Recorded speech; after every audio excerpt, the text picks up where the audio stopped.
Hey, good morning, good afternoon, depending on where you're from. Thanks for coming to our workshop today. It's really more of a webinar, but I like the term that some friends of mine use. They call it the webinats because we do want it to be a little more interactive, but great time to really, join. And the CX on the Rocks community is really about helping you drive change in your organization and ultimately keep up with the changes that are occurring. So I couldn't be happier to have a special guest speaker today, Matt Eagle. He's the host of the CX and Culture Connection podcast. He's a best-selling author, founder of Journey Spark Consulting, and he's going to really talk about this bridging of and connecting a brand and experience and all of that to really drive the right kind of program at your business. And this can be some exciting stuff. So, Matt, welcome and kick it off. Hey, everybody. Thanks for joining CX on the Rocks. I'm excited to share today on the topic of are your strategy, culture, and brand promise aligned? If you've seen my book or my podcast, you know I'm passionate about how CX and culture go together. The CX and Culture Connection book and podcast, which is also by the same name, are about how CX leaders can drive business value by focusing on customer experience and culture together. And customer experience is about creating an emotionally engaging connection with your customers and your employees. And that's really where it starts in the flywheel that you're seeing here. And I've used an acronym for culture to make this easier to remember and show how it all links together, how CX and culture go together. So you start the flywheel with create and really focusing on that emotionally engaging experience that delivers on your mission, vision, and purpose. And that's the starting point for customer experience. And then culture is about the energy of your people and their behavior for delivering on that experience. And that's something we'll focus more on today is emotion, energy, and behavior, and how your employee behaviors and how they show up along the customer journey are actually key to delivering those emotional peaks. That is the CX and culture connection. And as you see, as you move around the flywheel, it's all about how your employee behavior and their energy lifts the culture. You don't want your energy of people to be negative. You want your energy to lift your culture. Your people's energy is a renewable resource. So you want the energy of your people and your culture to deliver on your CX. And we'll talk today about how to build a cultural movement that is aligned to your brand promise through the right behaviors. So I've used the word emotion a few times. Emotion is what connects your CX and your brand promise. Now, a lot of the times we talk about brands as having, starting with the upper funnel and awareness and moving through activation to lower funnel and transactions. But I think things have changed a lot. That increasingly brands are built through experience. And then we often activate it further through advertising rather than have the advertising start things and then activate through experiences, whether in the store or on the property or wherever it is. So emotions are the peaks along your customer journey, and you can be very intentional about the experiences you design to deliver those emotional peaks in a way that's congruent with your brand promise. That's where we're going to focus today. Now, unfortunately, a lot of our CX efforts don't have this strategic lens. Too often, our CX efforts don't focus on the big picture of the brand promise and the emotions we want and whether we're getting those love moments. Too often, we focus on pain points and removing friction and break fix. Now, it's not that you don't want to remove pain and stop detractors. They can have a significant impact on your business, but you don't build loyalty and brand love by removing pain alone. You have to think about what are those emotional peaks that you're creating and what are you doing to deliver on your brand promise through those peaks and align your measurement approach to that. So CX golden metrics, whether that's net promoter score or customer effort or CSAT, they're useful, but they on their own don't provide actionable insights about the gaps between your CX and your brand promise. you need to build insights further into what's driving the peaks in the journey, what emotions you want, and then include metrics around those emotions. And then, for example, you ask open, closed questions around the emotions once you know what they are, and then ask open-ended questions. What did the brand do to make you feel that way? You can mine those with AI. The mix of closed and open questions allows you to include things that are more closely tied to your brand promise in your survey. And then you can increasingly also use unstructured data analytics, whether it's messaging, social, call center reviews, to complement your survey and get deeper in measuring emotions and what behaviors evoke them and how that's linked to business outcomes. Now, emotion is the operating system of the brain. 95% of our thought is actually unconscious. And I like to write book reviews, and a number of the book reviews on my site are from, like, for example, Danny Kahneman's Thinking Fast and Slow, or Charles Duhigg, Power of Habit, or Terry Zaltman's How Customers Think, Lou Carbone, Clued In. These are all about the power of the unconscious mind. And if we have good experiences that are emotionally engaging, that build loyalty, it allows us to make decisions unconsciously because it takes energy to think consciously. So it's actually good if customers build habits where they engage unconsciously and are more loyal. If you go to the shelf and you have a confusing experience and you have to think more, it feels bad. You have more tension, more energy is being consumed when you have to think more. That's a think slow approach, and that's when people are less loyal. You're making them work too hard. So getting rid of friction helps in this way. If you have friction, it reduces loyalty, but you want to create those positive emotional connections, because a lot of what happens is we have metaphors and we have imagery that make a strong emotion connection for us. That's how the mind works. And if you really are focused on that in understanding and building insights up front, you can pick the right emotions that are key to your brand promise. And we'll talk some more today about how to align that to specific strategies for better, faster, cheaper. Now, I like to think of emotion. I'll make this personal for a second. You can see some artwork on the right here. My mom's an artist. Some of you have seen my mom's artwork on the cover of my book, or you've seen the artwork on our website, or in the intro and outro of my podcast, the CX and Culture Connection. It's actually these three pieces of work that I collaborated on with my mom. I won't say that I did the artwork. I just had an idea that we talked about, and then I helped her name them. But it's always fun growing up. There was an art studio in the house, so I definitely dabbled in art, but didn't become a professional artist. But I love teaming with creative people.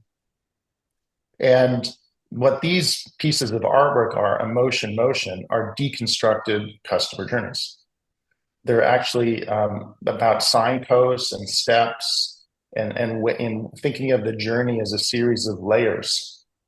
That if you think of the customer journey, a customer journey over time is continually adding more and more layers to your collage. And I've talked about this in the book and on the podcast. One of the tools that I'll often use with clients is this experience collage canvas. It's got a TM rather than R because we're going through the application right now with the trademark office. Should have that shortly. And the basic idea with the experience collage is to think holistically. You want to cover the whole, just like in artwork, you want to fill the whole canvas. If you want a holistic experience, you want to fill the whole experience collage canvas. So think of the bottom left of the canvas as where we spend way too much time on the bottom left relative to the rest of the canvas. Too often we focus on usage. It's important, but you can think of this a little bit like good, better, best. The bottom left corner is good. The bottom right and top left are better. And the top right is best. If you are only focusing on the functional benefits of the product or service, you're not getting into the unconscious drivers of meaning. You're just focusing on the rational benefits for usage.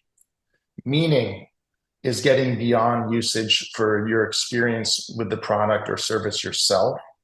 Here's a story that I love that illustrates this. I was talking to the CMO of Sports Authority, and he held up a basketball and he said to me, "What is this?"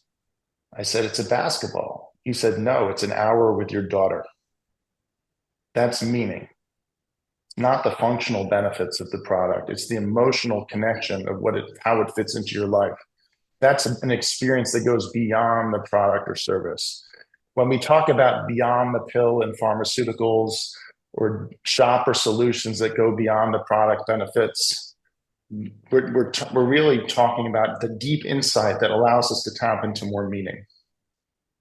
So that's really important. Now, with mobile and social, increasingly we can have experiences with others. And there are two types of experiences with others. A product and service experience that's with a shared experience, that's the top left, or community. Community is when we combine sharing and meaning. That's the most powerful. So as we think about our brand, increasingly brands in the digital age, this is not new, but it's keep continuing to accelerate. Increasingly brands are shared with the customers. That's because the community is broader than your own employees. It's how your employees engage with customers, how customers engage with each other. So sharing and community and meaning are beyond, not only beyond the functional benefits of your product, but you don't actually control all those experiences yourself, but you can influence them, or you can influence influencers, and you can design things holistically. So increasingly you can see the brand is experiential, and it's shared with the customer in terms of the ownership.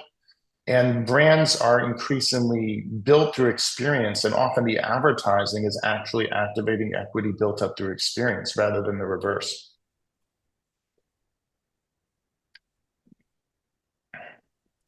Now, I like to think of three pathways to value.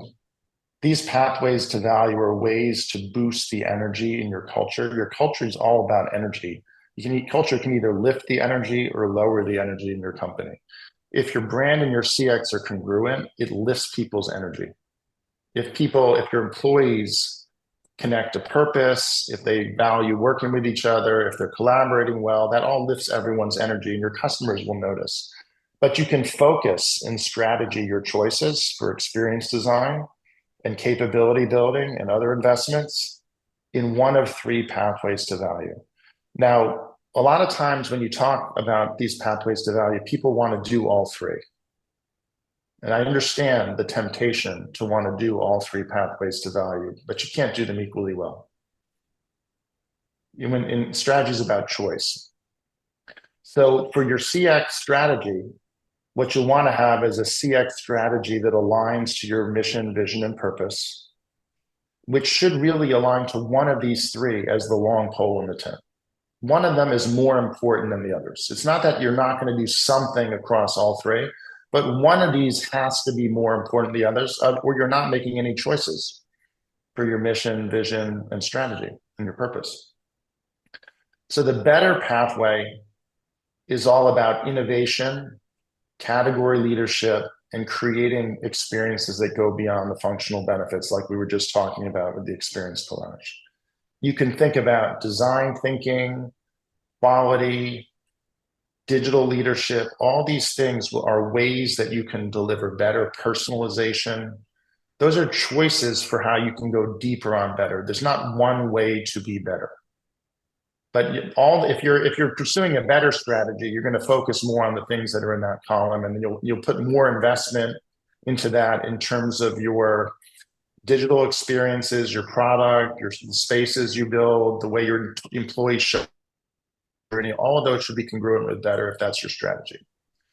Now, faster is all about speed, as you'd expect. But what does it mean to be fast? Well, it could be time to market. It could be helping drive faster adoption once you introduce a product.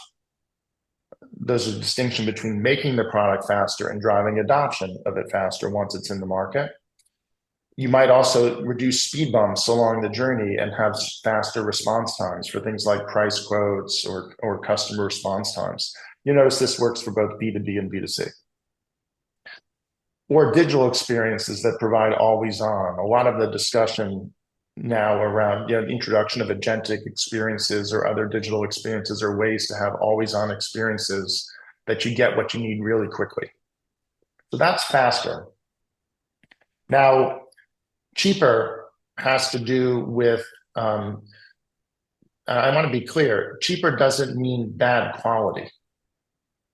Cheaper means you value engineer it to be quality at a lower price, reducing friction, lowering your expenses through better, faster, doing new approaches to research and testing and automation and AI.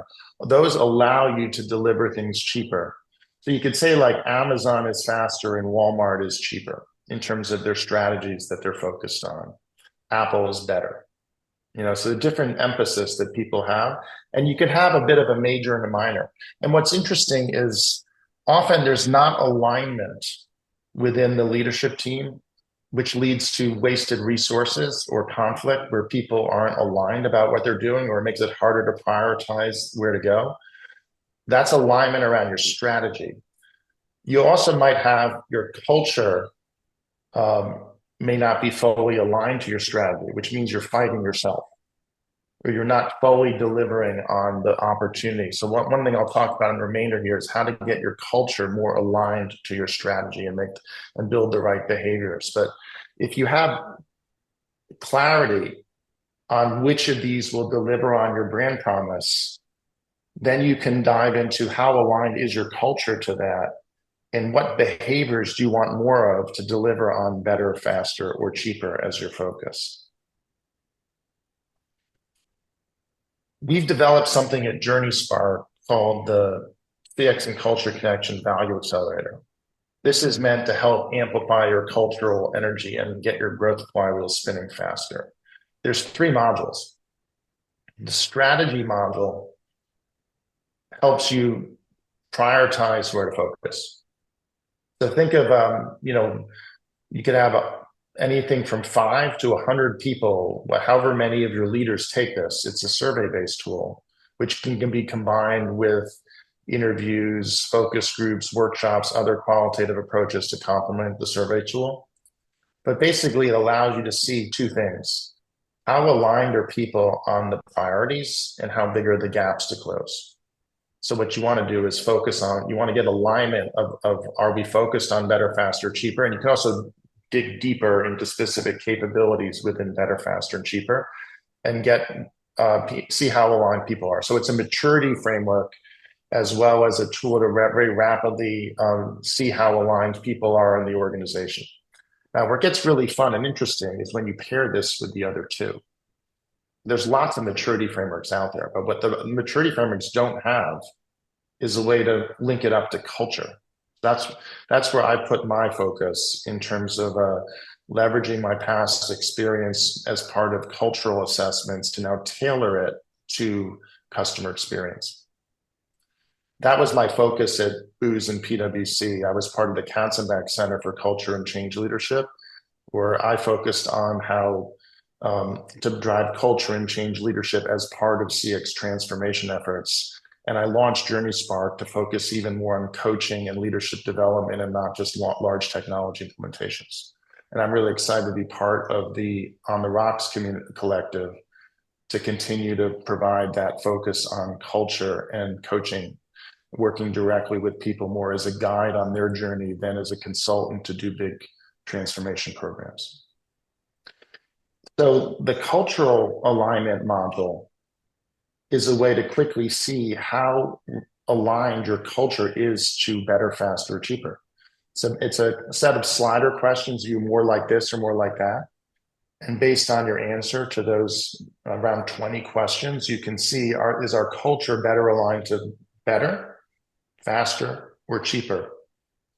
And that helps you prioritize where there are specific behaviors that you can focus on to close gaps for your strategic priorities. The voice of the customer module allows you to see whether your customers give you credit for delivering on your brand promise. Do your customers see you as delivering on better, faster, and cheaper?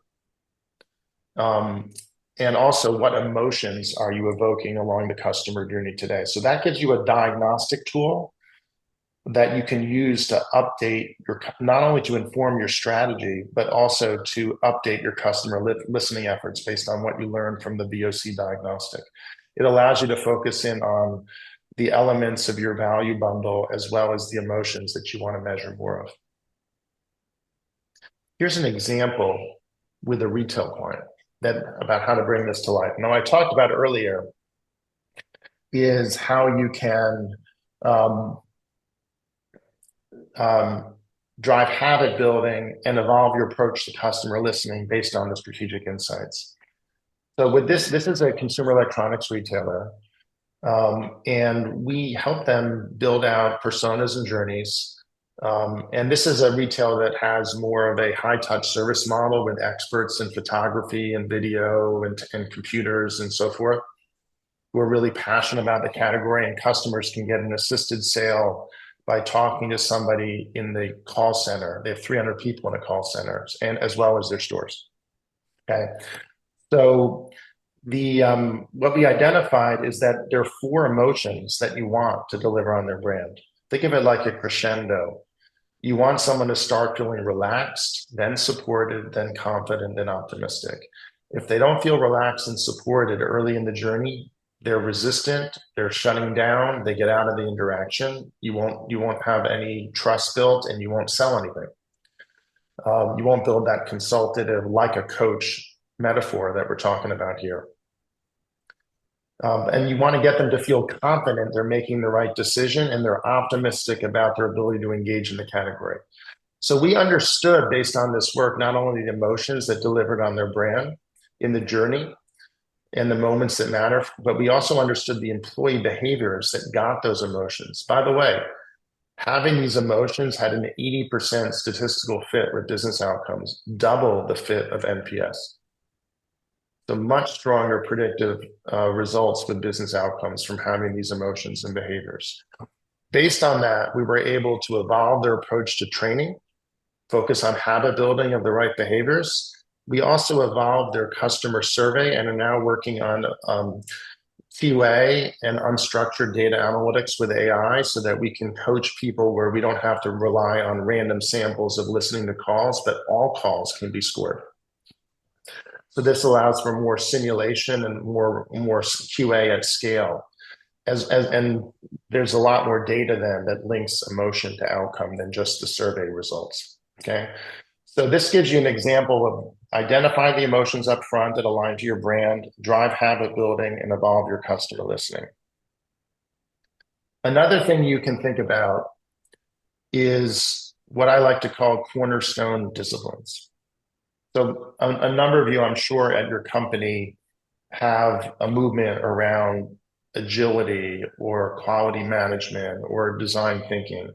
These are cornerstone disciplines where there are behaviors that you're driving in the organization, in your culture, that are coherent because they've been tried and true and practiced as part of these cornerstone disciplines at lots of companies. And it's a way of building faster alignment in the company if you pick one of these. Now, what we do with the strategy and cultural alignment modules is help pick a focus on better, faster, cheaper, as well as one or more cornerstone disciplines. Once you have those priorities, it spits out 10 to 20 behaviors as a starting point that you can focus on, which can then be further tailored to your company. Think of these as the indirect approach that complements a direct approach. Direct approach is the way an employee engages directly with a customer along the journey.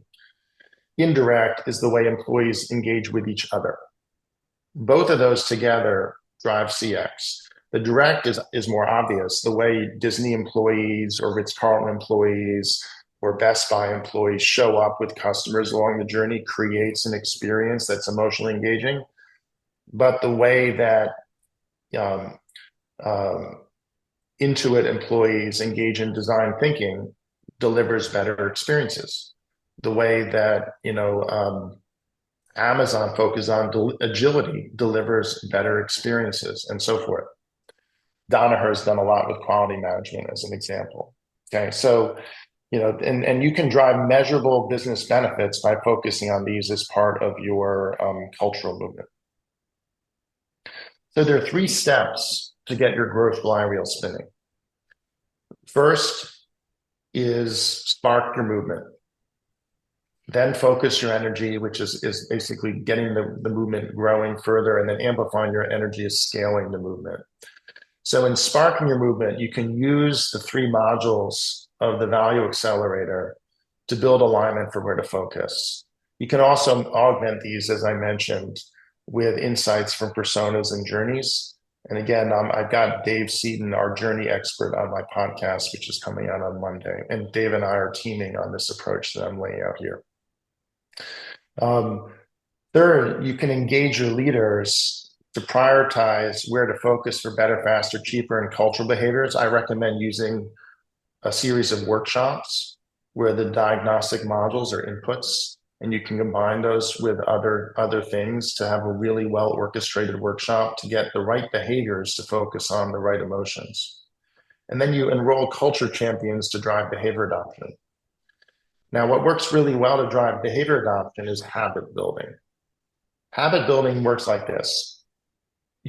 Once you've identified the behaviors you want, you get people to make commitments, you do check-ins with them, you nudge them, and basically as people practice a specific behavior for a certain number of weeks, it becomes a habit, and then they can move on to the next behavior to practice. You don't want to practice, say you have 20 behaviors you want, you don't want to practice all 20 at the same time. So you work your way through a set of habit building sprints. And the idea is to give people actionable coaching focused on the right behaviors once you align on them up front, and then evolve your customer listening to create more actionable feedback for your work and keep things moving. And you engage more and more people in your company over time, you'll have more and more impact. So last slide I have before some Q&A is an invitation. If you liked the content here, one, reach out and we can have a one-on-one conversation about it if you want to go deeper on any of these topics. I'd welcome the opportunity to talk with you more. If anything sparked your interest and you have questions beyond what we'll get to in the Q&A, definitely connect with me on LinkedIn or reach out. Let's talk about how this applies for you. I hope this will spark good ideas for you, but I'm happy to spend a little more time to make sure that you get what you need to feel confident to push ahead. And if this is a right fit, join us for the workshop May 21st. It's a chance to go deeper than we did in this 45-minute session. What you'll get as part of this workshop is the chance to engage some of your people in 2 of the 3 modules, the strategy and the cultural alignment module. Engage up to 5 leaders in the strategy module and up to 25 employees. Now, you might want to engage more people, but this is what we're including in this pricing, right? So this is a great value to get an initial read on your team with up to 5 leaders and up to 25 employees. If you want to go deeper, let me know and we can talk about it. Then there'll be a 45-minute pre-workshop session where you get a one-on-one time to talk about, with a few of your team members to talk about the results before the multi-company workshop. Then you get to attend the workshop. You can have multiple people attend from your company, and then have a post session as well. So pre-session, workshop, and post session. And that's all for $250 per participant. You could have 1 person or more. It's really up to you. And hopefully that would be a catalyst for you to kind of help align people on where to go in terms of better, faster, and cheaper in behaviors. The breakout groups are going to be organized by better, faster, and cheaper. So depending on where your survey results land, we put you into the right breakout, or you could have multiple people attend and go to more than one breakout. Happy to answer more questions about this either online now or afterwards if you want to set up time one-on-one. This session's May 21st, and would love to hear from folks if this is something they want to participate in. So that's all the material I had today. This will be recorded if you want to listen. This has been recorded if you want to listen back to it. And again, if you want to set up time one-on-one, I'm happy to spend some more time together and really hear what sparked the most interest for you. With that, why don't we move into Q&A? Yeah, excuse me. Thank you, Matt. That was great content, and I know you and I have talked a lot about this, and I do, I love the better, faster, cheaper, and the ideas that you've shared here, and so I think it's a great opportunity. So feel free, you can raise your hand using the react button at the bottom, come off mute and interject if you've got some questions, or put them in the chat. Matt, when you think about better, faster, cheaper, how do you see that decision for most organizations? How do you see them come up with the right kind of decision, or the right, or the decision that they run by, which is one of those three? What goes into those decisions? Well, usually companies don't start with a blank sheet of paper, Sean. Usually they've got some starting point for their mission, vision, purpose. And the problem is a lot of mission, vision, and purposes don't get translated to a clear strategy, or they don't get translated where everyone's aligned around the right initiatives, or the strategy is too vague and it's more a set of goals than really clear decisions that you're making for where to focus investment. And the same thing's true with culture, where a lot of times people stop at values and don't translate it to actionable behaviors. So I think what's really important is to get your leaders aligned around what is our strategy? What does that mean for CX? What are we trying to do across our experience collage? Are we focused only on functional benefits, or do we have a plan to deliver meaning, sharing, and community? What investments are we making in design and capability building to bring our CX to life? If you have that clarity around the strategy, the better, faster, cheaper allows you to makes it easier to get alignment around some of those choices, so you don't spread it like peanut butter on everything.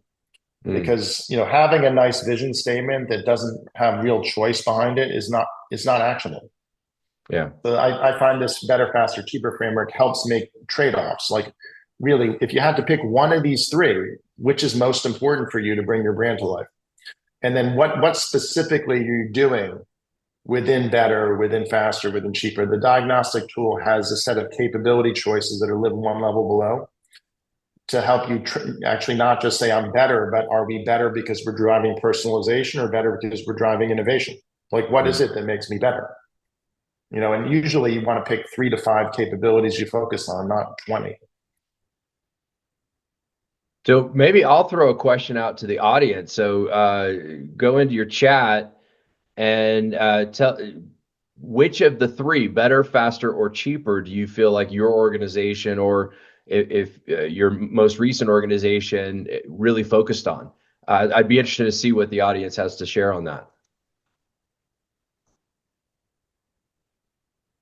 I know my last corporate job before I started, they definitely talked about better. The focus, I worked at Charles Schwab, and everything was about the product and making it better, making the tools better. That was part of the acquisition. So it looks like Mark's really focused on all three different areas of business. That's a great point, Michael, that every business unit even kind of thinks about it differently, but that's one of the opportunities there, right? Matt, is to manage that and understand that. True, right?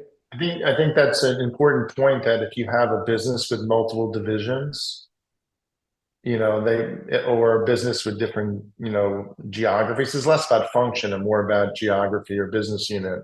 You may have some divergence. Now, if there's divergence, it's harder as a corporate center to add value to different parts of the business if they're all very divergent from each other. But that may be a reality. The other thing is sometimes a business has like they're focusing for a period of time to catch up on one of them. It may not be that that's the most important one, but they're not yet at parity and they're trying to catch up on one of them to get it closer to parity, like fixing the foundation, and maybe then they'll lean in on one of the other ones to get it to differentiation. So you may focus on all three, but it's very hard to have all three of them be equally good. You may be focusing on one of them just because you have detractors and you want to close a gap. Yeah, I think I mean, if you think about this, this is really an experience and brand interpretation of what they've been teaching in project management for years, which is, quality, time, or expense, right? And Mhm. you can't have the highest quality and reduce time and reduce, it's like that you have to kind of choose in some ways in that.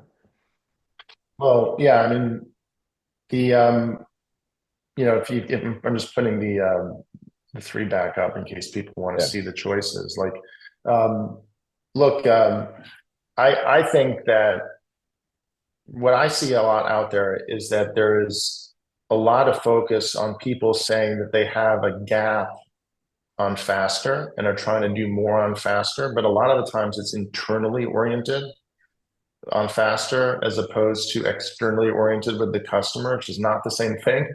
So if Mm. you're internally oriented, you're focusing on like, we want to launch things more quickly. We want to reduce. Now, something like call wait times or customer response times is a bother. It's good for the customer and it's good for you. But if you start with the customer in mind, are we doing faster or cheaper for them or for us? Too much digital investment right now, in my view, for cheaper is focused internally rather than for the customer benefit. It actually undermines the customer experience in many cases. You want to find a way to make sure that it's customer driven and it's win-win, not just win for the company. Yeah, absolutely. Well, and Allison, I definitely, I think as you look at, having been focused on your last organization on cheaper, but it wasn't necessarily a strategic decision. It was just kind of a let's reduce costs, right? And I think that's part of that. One way or another, the decision was made, even if it was subliminally, because of those project priorities and think goals to reduce costs, et cetera. Yeah. Any other questions One thing, for Matt or anything else?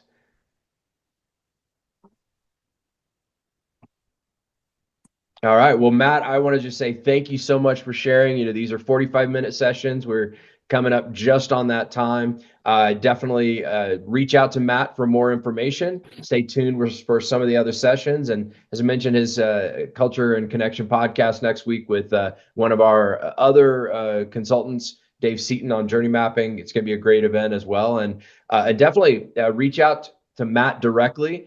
Take a look at the upcoming events, reach out to Matt or myself directly, and get signed up for the upcoming workshop in May. There'll be a more formal registration that it will have you fill out as well once you show interest. But happy to have you all here. Matt, thank you again. And I wish everybody a great rest of Wednesday, hump day, as the old commercial was. So I hope it's going well for you. thanks everybody for joining today.